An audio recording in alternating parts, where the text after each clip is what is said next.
Assalamualaikum warahmatullahi wabarakatuh. Halo nice people, welcome to English lesson. Belajar sambil rebahan ala fikih lesehan, be fun. Nice people, hari ini kita akan belajar tentang song atau lagu.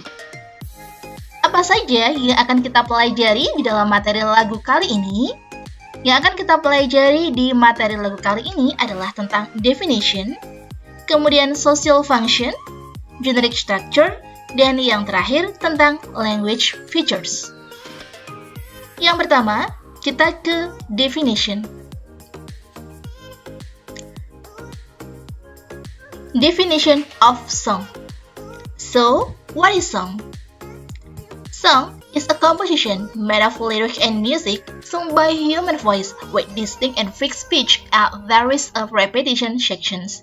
Jadi, lagu adalah sebuah komposisi yang dibuat dari lirik dan juga musik yang dinyanyikan oleh suara manusia dengan pitch dan juga lirik yang sudah ditata sedemikian rupa, di mana di situ ada yang namanya repetition section atau bagian-bagian yang diulang.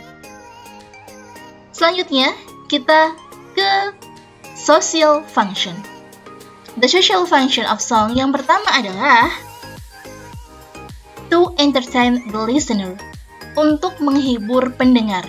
Pasti kalau misalnya kita ngedengerin lagu, yang pertama kali ada tujuannya supaya bisa menghibur pendengar. Mau lagu apa saja itu. Misalnya nih, kalau pagi-pagi kita butuh mood yang bagus, kita pasti dengerin lagu-lagu yang upbeat. Misalnya kayak lagunya si Jonas Blue misalnya. Jadi lagu-lagu yang penyemangat gitu. Tujuannya adalah to entertain the listener, untuk menghibur pendengar. Itu tujuan utamanya. Yang kedua adalah to teach moral value, untuk menyampaikan, mengajarkan pesan moral. Semua lagu pasti mempunyai nilai moral yang ingin diajarkan, entah itu tersurat atau tersirat. Contohnya, lagu Speechless-nya Naomi Scott, di mana di situ mengajarkan para wanita untuk harus tampil berani, untuk menyampaikan pendapat, untuk emansipasi lah, intinya seperti itu. Contoh yang kedua adalah Don't Be So Hard For Yourself dari Jess Glynne. Tampak dari judulnya aja, lagu ini udah memberikan pesan agar kita lebih menikmati hidup. Lagu ini cocok banget didengar bagi kamu yang mungkin moodnya sering kelabu, melo, sedih, sendu, dan merasa hidupnya terpuruk. Intinya, siapa aja yang butuh semangat dalam beraktivitas atau merasa hidupnya selalu menguras energi, yuk dengerin lagu ini. Lagu ini memberikan pesan, kita memang harus selalu berusaha dan berjuang, tetapi jangan sampai menyiksa diri. Akui kalau kita itu manusia memang punya rasa lelah, rasa capek, gitu kan? Tapi harus bangkit dan jangan sedih untuk berlarut-larut. Social function yang ketiga adalah to inspire or motivate the listener, untuk menginspirasi atau memotivasi pendengar. Contohnya adalah lagunya Selena Gomez, Who Says. Ini kan, dari liriknya udah kelihatan banget. Jadi di mana dia itu menginspirasi bahwa kita itu harus menjadi diri sendiri kita sendiri, gak malu sama diri kita, bahwa kamu tuh hebat dengan diri kamu, apapun yang kamu miliki, semuanya itu punya kelebihan masing-masing. Jadi jangan pernah sampai untuk minder. Itu banget lagunya Selena Gomez misalnya. Dan social function yang keempat adalah to express personal feeling, untuk menyampaikan perasaan pribadi. Begitu.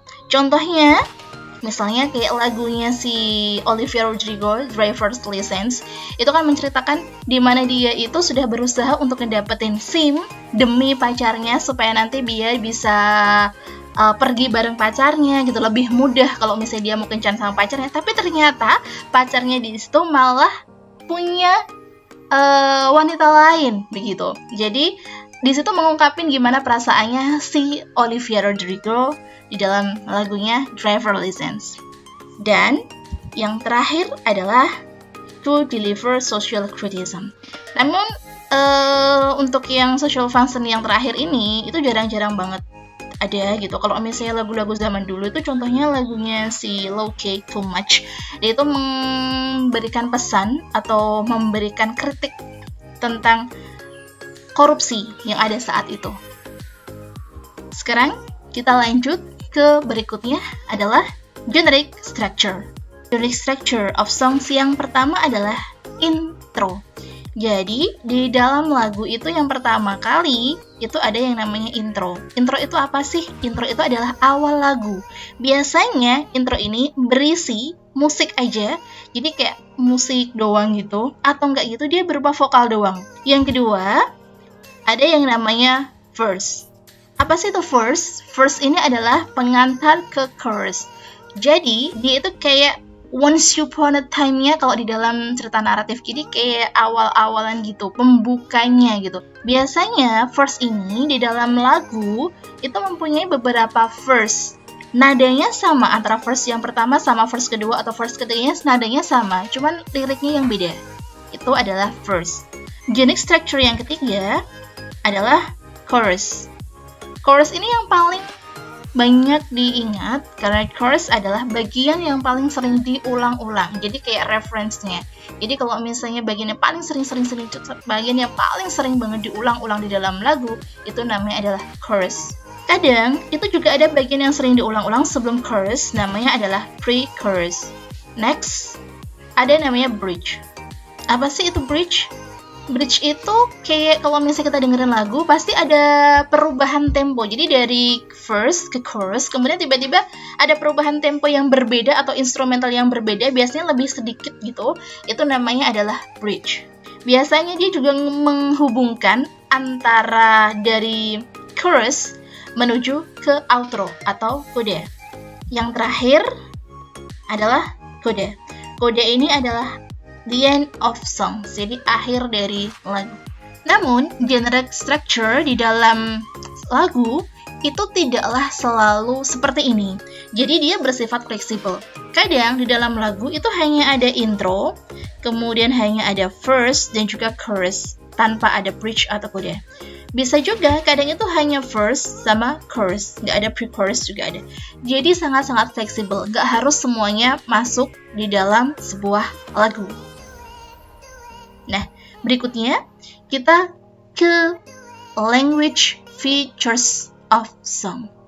Ciri-ciri kebahasaan dari lagu. Apa aja sih? Yang pertama, ada rhymes atau rima. Rima itu apa? Rima adalah persamaan bunyi di akhir kalimat dalam satu bait. Contohnya, kalau kita lihat di lagunya At My Worst Being Sweet, itu ada lirik Can you be my friend? Itu kan berakhiran dengan N. Kemudian di kalimat kedua dia juga berakhiran dengan the variance, jadi berakhiran juga dengan N. Kemudian di kalimat berikutnya ini juga berakhiran dengan N. Nah, akhiran N, jadi ini kan sama juga N. Nah, persamaan bunyi suara di akhir kalimat ini namanya rima. Yang kedua, ada yang namanya alliteration. Alliteration itu kalau di dalam bahasa Indonesia contohnya kayak kuku kaki kakekku kaku-kaku. Nah, contohnya gitu. Jadi, kuku kaki kakekku kaku-kaku. Namun, jarang banget sih kalau misalnya ada alliteration. Soalnya kalau misalnya mau ada alliteration tuh kayak nyusun kalimatnya kayak susah. Tapi ada nemu di lagunya Neo, So Six itu ada lirik seperti ini. Said I'm so sick of love song, so sad and slow. Jadi ada S-nya di sini. Ini dari diawali dengan S, ini juga diawali S, ya. Said, so, sick, song, so, sad, slow. Nah, ini namanya adalah alliteration. Jadi dalam satu kalimat itu ada pengulangan huruf yang harus dilafalkan. Ciri lagu yang ketiga adalah adanya wordplay atau slang. Jadi adanya permainan kata atau biasanya singkatan-singkatan kata gitu. Dan biasanya ini adalah kata-kata yang informal. Contohnya misalnya kayak ain't, gota, gonna, wanna, Emma, kemudian lucky, YOLO, my bad. Nah, ini adalah contoh-contoh dari wordplay atau slang yang biasa digunakan di dalam lagu. Ciri lagu yang keempat adalah point of view. Nah, point of view ini adalah sudut pandang. Lyrics ini ditulis bisa jadi dengan sudut pandang orang yang pertama, kedua, ataupun ketiga. Contohnya misalnya, I need somebody who can love me at my worst. Jadi karena di sini pakainya adalah I, me, my, berarti lirik ini, lagu ini ditulis atas dasar point of view dari the first person, orang pertama. Dan language features yang terakhir adalah figurative language, atau kalau misalnya kita bahasa Indonesiakan itu majas. Lalu, majas apa yang biasa digunakan di dalam bahasa Inggris? Ada beberapa figurative language yang bisa kita ketahui. Yang pertama adalah simile. Simile adalah majas perumpamaan. Biasanya nih, majas simile ini, dia itu ada kata-kata like or as. Like bukan yang suka ya, tapi like itu seperti. Atau as juga seperti. Contohnya, kalau di lagunya BTS yang Dynamite, itu ada lirik, life is sweet as honey. Jadi, hidup itu manis seperti madu. Jadi ada kata-kata as di sini. Atau ada juga lirik yang just move like we off the wall. Bergeraklah seperti kita keluar dari tembok. Dan figurative language yang kedua atau majas yang kedua yang biasa digunakan seperti bahasa Indonesia itu ada yang namanya majas metafora atau metafor. Hampir sama-sama simile. Jadi sama-sama perumpamaan. Cuman bedanya adalah kalau simile dia bisa menggunakan like or as. Jadi benar-benar ada kata-kata like sama as-nya. Sedangkan kalau majas metafor ini dia tidak ada like or as-nya. Jadi perumpamaan tanpa menggunakan kata like or as. Contohnya misalnya masih di lagunya Dynamite, I'm diamond, you know I glow up. Nah gitu. I'm diamond. Jadi kan saya diamond gitu. Saya seperti diamond, tapi dia tidak menggunakan ada kata-kata as atau like. Langsung aja. I'm diamond gitu. Itu adalah majas metafora. Jadi seumpama saya itu seperti diamond. Kemudian figurative language yang berikutnya ada personification. Apa sih itu personification? Personification itu adalah project human qualities into animated objects. Jadi, memproyeksikan sifat manusia ke dalam benda-benda yang tidak bergerak atau benda mati. Bisa juga ke dalam animals juga, atau juga ke dalam plant, atau tanaman misalnya. Contohnya misalnya, Light will guide you home, dari lagunya Coldplay Fix You. Jadi, cahaya itu akan menuntunmu ke rumah gitu, akan menuntunmu pulang. Next. Figurative language yang terakhir adalah biasa menggunakan majas hyperbola. Majas hiperbola, jadi melebih-lebihkan. Yang paling sering kita dengar di lagunya Christina Perri, Thousand Year, I have died every day waiting for you. Saya akan mati setiap hari menunggu kamu. Aduh, lebay banget ya nggak sih? I have loved you for 1,000 years. Aku akan mencintaimu sampai ribuan tahun. Jadi kayaknya itu nggak mungkin gitu. Orang manusia aja hidupnya itu hanya sampai berapa puluhan tahun kan. Ini sampai ribuan tahun. Mati setiap hari gara-gara menunggunya. Jadi sangat-sangat berlebihan. Nah, majas-majas yang berlebihan inilah yang disebut dengan majas hiperbola. Yuk, sekarang kita lanjut menganalisis lagu, song analysis. Ada lagu yang akan kita analisis di sini, yang kita analisis tentang rhythmic structure-nya dan juga tentang language features-nya. Lagu apa sih yang akan kita pilih? Kita ke lirik yang pertama. Kita dengerin dulu.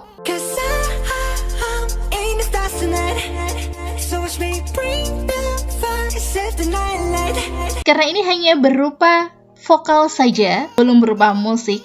Dan ini biasanya di awal banget. Ini disebut dengan intro. Kita lanjut ke yang berikutnya.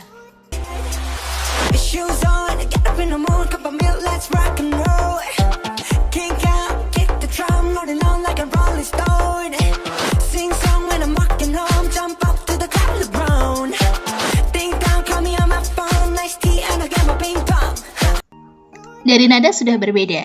Nah, ini yang kedua ini, dia sebagai pengantar setelah intro, pasti ada pengantarnya. Pengantarnya ini disebut dengan verse. Kita sebut dengan verse yang pertama.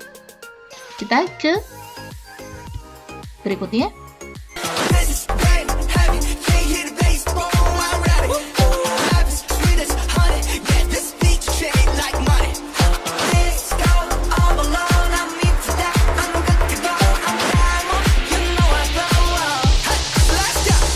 Pasti ada perbedaan antara yang pertama dan yang kedua. Dari liriknya jelas, tapi dari nadanya dan juga musiknya itu berbeda, berubah.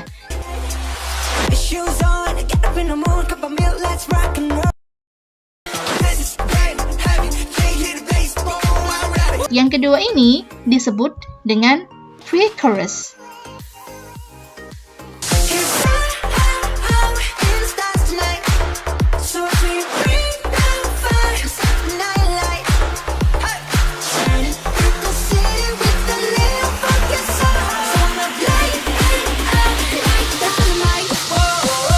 Sedangkan bagian intinya itu di sini yang mungkin paling sering-sering diulang-ulang ini disebut dengan chorus. Lanjut.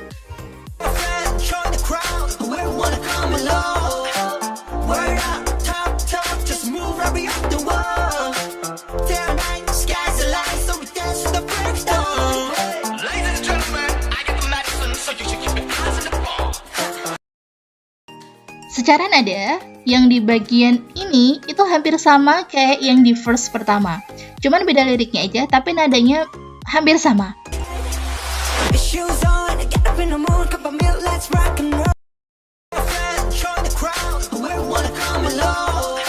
Nah, ini disebut dengan verse yang kedua. Jadi dalam satu lagu itu bisa aja dia mempunyai beberapa verse.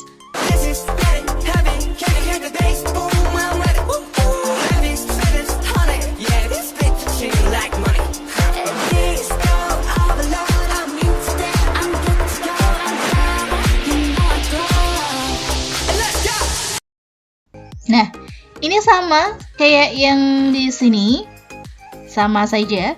Ini disebut dengan pre-chorus karena nanti dia juga bagian diulang-ulang gitu. Tapi selanjutnya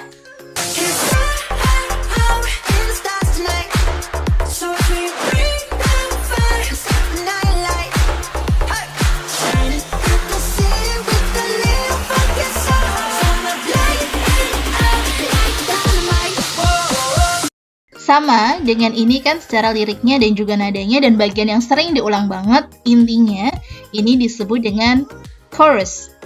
Dan yang terakhir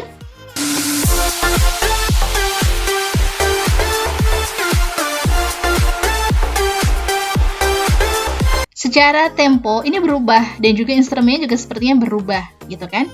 Nah, ini disebut dengan yang namanya bridge. Itu tadi adalah Generic Structure Analysis of Dynamite Song. Jadi menganalisis generic structure-nya dari Dynamite Song-nya BTS. Berikutnya kita akan menganalisis language features dari Dynamite. Yang pertama ada ini like, kemudian juga seperti ada mourn, roll, stone, home, burn, pound. Nah, sudah ketemu? Ini ciri yang pertama, adanya persamaan bunyi di akhir kalimat. Jadi naik sama like bersama kan ya. Nah, kemudian mourn, roll, stone, home, burn, pound. Ini kan belakangnya kayak o gitu. Lanjut lagi misalnya heavy, ready, honey, money. I belakangnya. Nah, ini disebut dengan rhyme atau rima, persamaan bunyi di akhir kalimat. Ciri yang kedua, kita lihat rock, roll, ching, song, kick. Ada pengulangan huruf di dalam kalimat. Jadi pengulangan huruf berkali-kali gitu. Itu namanya adalah alliteration. Lanjut. Kiss, Emma, wanna, Emma lagi. Nah, jadi kalau misalnya ini ada kayak singkatan-singkatan gitu yang nggak formal, kata-kata yang tidak formal, ini disebut dengan wordplay. Ada wordplay-nya. Berikutnya, kita lihat sudut pandangnya atau point of view. Berikutnya, kita lihat sudut pandangnya atau point of view-nya. Karena di sini biar kebanyakan menggunakan I dari awal, ini berarti dia point of view-nya adalah first person, orang yang pertama. Yang terakhir, life is sweet as honey. This big change like money. Ada kata-kata as, ada kata-kata like, kemudian I'm diamond, I'm like up like dynamite. Just move like off the wall. Ini disebut dengan figurative language. Majas. Itu tadi songs analysis baik dari phonic structure maupun language features dari lagu Dynamite. Sekarang kita lanjut ke latihan soal tentang song. Saya mengambil satu lagu dengan judul Rockabye dari Clean Bandit. Mungkin lagu ini kalian sudah tahu banget, terkenal banget, lagunya enak banget. Soalnya adalah, what message does the singer want to convey? Pesan apa sih yang ingin disampaikan dari penyanyi untuk kita? Apakah we must be strong, ataukah respect the mother struggle, atau don't be sad with hard life, ataukah love the children every day? Mari kita lihat liriknya terlebih dahulu. Nah, di sini di lirik pertama ada kata she works the nights. Jadi dia itu bekerja di malam hari, kemudian dia juga stres, dia harus jauh dari anaknya gitu. Dia hanya ingin kehidupan bayinya. Nah, ini dari awal ini kayak sudah menunjukkan sebuah perjuangan seorang ibu di mana dia harus menghidupi untuk anaknya begitu kan. Kemudian kita lanjut ke lirik berikutnya, tidak ada yang bisa menyakiti kamu, aku akan berikan seluruh cintaku untuk kamu. Ini maksudnya diberikan seorang ibu untuk anaknya, cintanya ibu untuk anaknya. Kemudian kita lanjut ke ini, referensinya itu ada Rockabye Baby. Jadi itu kayak kalau misalnya lagu penghantar tidur buat bayinya. Kita ke lirik berikutnya, single mom. Jadi dia ini adalah seorang single mother yang harus menghidupi anaknya. Dari sini kita bisa menyimpulkan bahwa lagu ini menceritakan tentang kisah seorang ibu single mother yang harus menghidupi anaknya, harus berjuang demi anaknya. What message does singer want convey? Lalu apa sih pesannya kalau begitu dari lagu Rockabye Clean Bandit? Kalau bisa di sini kita bisa simpulkan bahwa di sini kita harus menghargai betapa besarnya perjuangan seorang single mother untuk menghidupi anaknya, berjuang demi anaknya. Maka jawaban yang paling tepat adalah yang respect the mother struggle. Soal berikutnya masih dengan lirik yang sama dari Clean Bandit Rockabye. The song is about, seperti tadi, berarti lagu ini menceritakan tentang perjuangan dan juga cinta seorang ibu kepada anaknya. Langsung bisa kejawab dong, jawabannya adalah yang A. Love and devotion of mother to her child. Oke, terima kasih sudah menonton. Semoga bermanfaat buat kamu. See you next time, and wassalamualaikum warahmatullahi wabarakatuh.